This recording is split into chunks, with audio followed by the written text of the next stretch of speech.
Welcome to Herd Mentality, a podcast from StoneX where we discuss global dairy markets and what's driving them. Remember that the trading of derivatives such as futures, options, and over-the-counter products or swaps may not be suitable for all investors. Derivatives trading involves substantial risk of loss, and past results are not necessarily indicative of future results. We're recording this on Wednesday, February 4th. With me is Dustin Winston. He is our Director of Business Development for the U.S. Dairy Group. Welcome, Dustin. Hey, Nate. Great to be here as always. Thanks. Last week, we were both at the IDFA conference, which is one of the two largest annual dairy conferences that we have in the U.S. And leading up to the conference, we saw spot dairy prices in the U.S. spike anywhere from 10 to 20 some percent. So it felt like it was going to be bullish going in, but I don't know.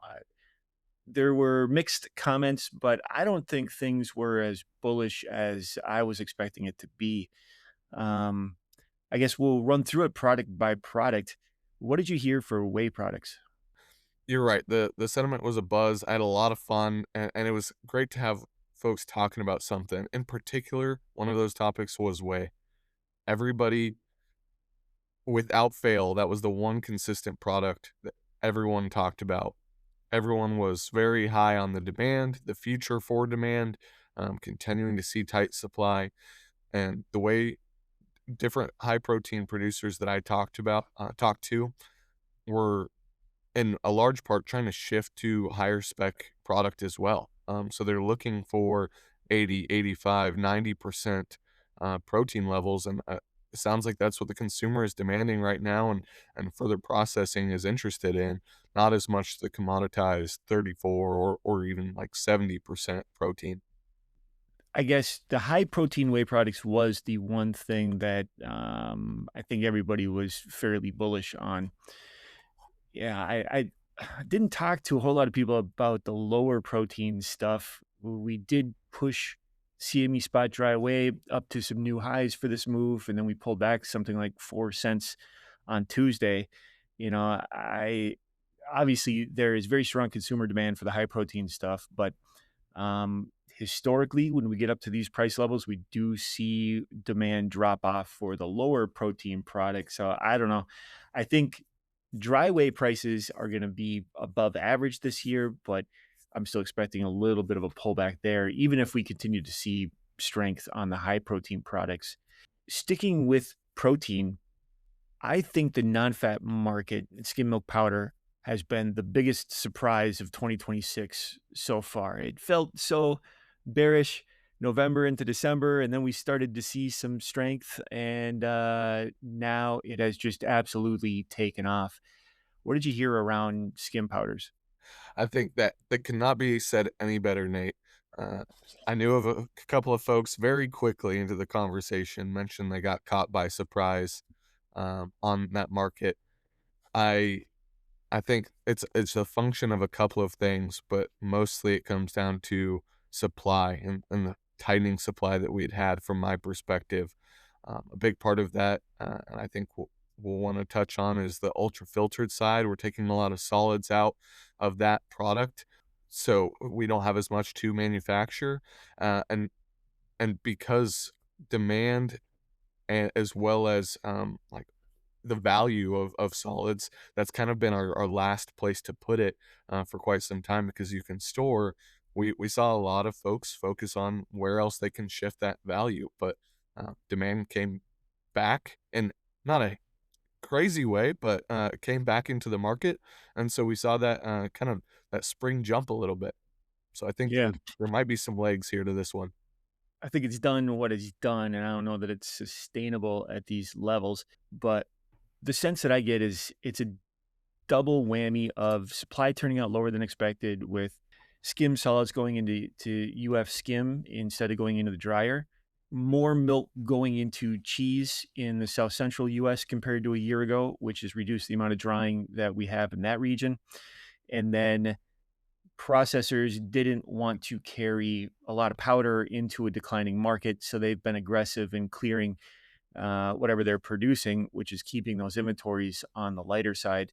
And I think end users stayed a bit light on product, and traders were probably net short on product. And we got into late December into January. The production was weaker than expected. People were having a hard time covering their physical shorts, and we ended up in this short squeeze. And there just isn't product widely available to kind of tamp the squeeze back down again. But with the type of milk production that we're looking at, the non-fat production shouldn't be terrible. Probably still down year over year, but I don't see the demand continuing at $1.40 type price levels. Probably not even $1.30 type price levels. So it's getting squeezed. It has some strength here short term. I have raised the price forecast on non-fat given the amount of protein that's going into the UF skim, but I don't think we can maintain these price levels. I guess if most people that I talked to were bullish on the high protein whey products, I think the product that people were the most bearish on was probably US cheese. What did you hear around cheese? Definitely, cheese continues to show bearish tones in the market from all sides. The big piece being domestic demand still does not look great. Hearing from multiple conversations throughout where folks stand in the supply chain that they're just not seeing the demand that maybe they thought they would. We've changed the consumer profile a little bit as far as what they're eating, where they're eating, how much they're eating at home. So with that dynamic, there's a little bit less cheese consumption coming, and we've got a lot of milk, a lot of plants producing cheese. So thank goodness for the export market, but I think we're gonna have to stay cheap. To your point on non-fat, right? There's reactions in the export market and demand changes, and Europe's much lower priced. U.S. is gonna have to stay cheap on the cheese side in order to be competitive against Europe and keep exporting volume. Yeah, agreed. So that only leaves butter, the simplest and least surprising market, right? Oh, I love the butter market's been a lot of fun. Yeah. So we saw spot butter prices down to $1.30 a pound over the course of something like 8 trading days. We rallied up to $1.60 a pound. We dropped back a bit from that, but now the market's firmed up a little bit. We've been in the $1.50, $1.60 range here for I guess since IDFA ended. It's a little bit of a struggle to explain the strength and the sudden strength that we've seen. What did you hear around butter? Yeah. Um, I think the first trigger it seemed was just that we are so low priced. $1.30, $1.25 butter, where we ended up getting to near the 10-year low. It, I think there was a lot of interest there at that level, and not a whole lot of sell side when you're at that low of a price. So we had some buyers step in, some interest in getting some cheap product, and that caught a bounce. I think from there we saw maybe a somewhat similar reaction to the non-fat market where folks didn't want to get caught and they thought maybe that was the train leaving the station, so to speak. Um, so they jumped on board and we saw that continue to run. Well, when we had the spike that you're talking about here and just how fast we got up in price, I think everyone went, "Whoa, we're a little too high." And that was the conversation that I had a lot on Sunday and Monday, leading right into Tuesday on the correction there, with it being like we overcorrected for sure. Let's come back down, find a place where buyers and sellers can meet in the middle. And it seems for now that we've kind of found a little bit of a balance. Um, I think you could make a case, and I heard decent cases from multiple sides at IDFA on which direction we'll move from here. But from what I can tell, we still have a decent amount of cream. We're gonna have to stay relatively cheap on the export side. I mean, we've got record export numbers, and but Europe price is coming down. Europe's price, so um, there's a few different ways this market can move. But I definitely think we were too cheap leading into IDFA. I think we got too expensive right at the beginning of that conference, and now we're kind of somewhere in the middle with at least a price that's working out for most folks. I think the exports are a big part of the story. Like you said, November exports were record large. The indications that I get are December, January, probably still very strong. That may be tightening up supply nearby here. the question is, how long will those exports last? Yeah, like with cheese, the U.S. really used the export market to balance the domestic oversupply. And so you could argue if we're going to continue to have this oversupply of cream, we need to keep those butter exports moving. And we probably can't close the spread too much to the rest of the world. I do think there's a good amount of butter exports that are hedged, and at least for the first quarter, probably into the second quarter. So I don't know if the big rally in U.S. prices and tightening the spread to Europe or New Zealand. Well, with GDT prices up here strongly yesterday, that spread is still fairly wide to New Zealand. But I don't know if tightening that spread is really going to slow down exports all that much for the second quarter. Short term here, it certainly does look tighter than expected, and prices have moved higher. I'm still a little bit skeptical that we're going to be able to reach the level that the futures are up to for March, April, May. Hmm. But certainly the market has shown that it can move higher despite the strong milk production and large cream supply that we're dealing with. I do have one more anecdotal comment that I heard Yeah. at IDFA on the butter side there, Nate. I completely agree with your statements, and it was interesting to hear while I kind of prodded an exporter a little bit more, as well as some folks that are having a lot of conversations with exporters in the butter space, and they mentioned a sense of continued strength from the Middle East, that they had gotten some buyers on board there, and they would likely see a little bit more resilience. I think there's a certain price level where, of course, they would move back to Europe, but it sounds like that they expected a little bit more resilience if the spread got a bit tighter in that consumer. It's funny you mentioned that. About an hour ago, I recorded a podcast with Vipin Kumar, our vice president of dairy for the Middle East region. And he mentioned that on the ground, he was seeing strong demand for AMF into the Middle East. Didn't mention butter specifically, but it's interesting to hear that fat demand from the region is strong. With that, thank you for your time today, Dustin. Yeah, thanks, Nate. Glad to be here. The StoneX Dairy team spans the US, EU, Asia, and Oceania, providing market intelligence, analysis, and forecasts through our interactive data platform called StoneX Plus, as well as full-service brokerage on the major dairy exchanges, the CME, EEX, and SGX. If you're interested in finding out more about our market intelligence or brokerage services, you can find more information on stonex.com.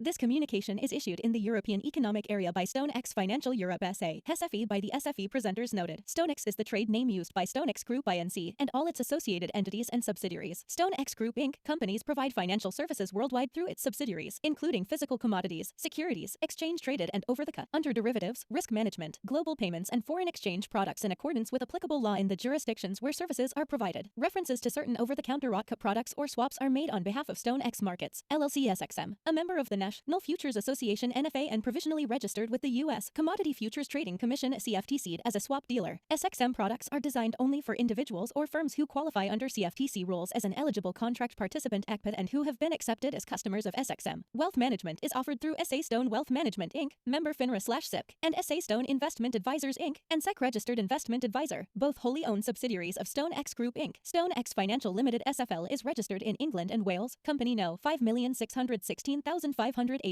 SFL is authorized and regulated by the Financial Conduct Authority registration number FRN 446,717 to provide to professional and eligible customers including arrangement, execution and, where required, clearing derivative transactions in exchange-traded futures and options. SFL is also authorized to engage in the arrangement and execution of transactions in certain OTC products, certain securities trading, precious metals trading and payment services to eligible customers. SFL is authorized regulated by the Financial Conduct Authority under the Payment Services Regulations 2017 for the provision of payment services. SFL is a Category 1 ring dealing member of the London Metal Exchange. In addition, SFL also engages in other physically delivered commodities business and other general business activities which are unregulated and not required to be authorized by the Financial Conduct Authority. StoneX Financial Europe SA, SFE is a securities trading firm registered in the Grand Duchy of Luxembourg under Company No. RC Lux B 10821. SFE is authorized by the Luxembourg Ministry of Finance and regulated by the Commission de Surveillance du Secteur Financier Registration No. P00000 012 to carry out, inter alia, the activity activities of investment advisor, portfolio manager, professional acting on own account, broker in financial instruments, and commission agent. StoneX Financial Pte Ltd Co. Reg. No 20113059 RSFP is regulated by the Monetary Authority of Singapore and is a capital market service licensee for dealing in capital market products. An exempt financial advisor for advising on investment products and issuing or promulgating analyses/reports on investment products, and a major payment institution for cross-border money transfer service. StoneX Financial HK Limited C.No. BCQ 152 SHK is regulated by the Hong Kong Securities and Futures Commission for dealing in futures contracts. StoneX Group Inc. acts as agent for SFL in New York with respect to its payment services business. StoneX Financial Thai Limited SFA Akin 141774727 holds an Australian financial service license and is regulated by the Australian Securities and Investments Commission AFSL 345646. StoneX Securities Co. Limited SSJ Co. Reg. No 010401047199 is regulated by the Japanese Financial Ser. ISIS Agency as a Type I Financial Instruments Business Operator. Kanto Local Finance Bureau FIBO No. 291 is a member of the Financial Futures Association of Japan for dealing and broking FX and FX option transactions, and is a member of the Japan Securities Dealers Association for dealing and broking stock indices and option transactions. The information herein is not a recommendation to trade nor investment research or an offer to buy or sell any financial product. It does not take into account your particular investment objectives, financial situation, or needs, and does not create a binding obligation on any of the StoneX Group Inc. of companies to enter into any transaction with you. You are advised to perform an independent investigation of any transaction to determine whether any transaction is suitable for you. This material should be construed as the solicitation of an account, order, and/or services provided by the FCM division of StoneX Financial Inc., SFI NFAID 0476094, or StoneX Markets LLC SXM NFAID 0449652, and represents the opinions and viewpoints of the individual authors or presenters and does not necessarily reflect the viewpoints of SFI or SXM. It does not constitute an individualized recommendation or take into account the particular trading objectives, financial situations, or needs of individual customers. Additionally, this material should not be construed as research material. The trading of derivatives such as futures, options, and over-the-counter OC products or swaps may not be suitable for all investors. Derivatives trading involves substantial risk of loss, and you should fully understand the risks prior to trading. Past results are not necessarily indicative of future results. All references to and discussion of OTC products or swaps are made solely on behalf of SXM. All references to futures and options on futures trading are made solely on behalf of SFI. SXM products are intended to be traded only by individuals or firms who qualify under CFTC rules as an eligible contract participant ACPA and who have been accepted as customers of SXM. SFI and SXM are not responsible for any redistribution of this material by third parties or any trading decisions taken by persons not intended to view this material. Information contained herein was obtained from sources believed to be reliable, but is not guaranteed as to its accuracy. Contact designated personnel from SFI or SXM for specific trading advice to meet your trading preferences. SFP may distribute analysis/report produced by its respective foreign affiliates within the StoneX Group of companies pursuant to an arrangement under Regulation 32C of the Financial Advisors Regulations. Recipients should contact SFP at 656-309-1000 for any matters arising from or in connection with this podcast. No part of this material may be copied or duplicated in any form by any means or redistributed without the prior written consent of StoneX Group Inc. The podcast herein is not directed to or intended for distribution to or use by any person or entity who is a citizen or resident of or located in any locality, state, country, or other jurisdiction where such distribution, publication, availability, or use would be contrary to law or regulation. Copyright 2024 StoneX Group Inc. All rights reserved.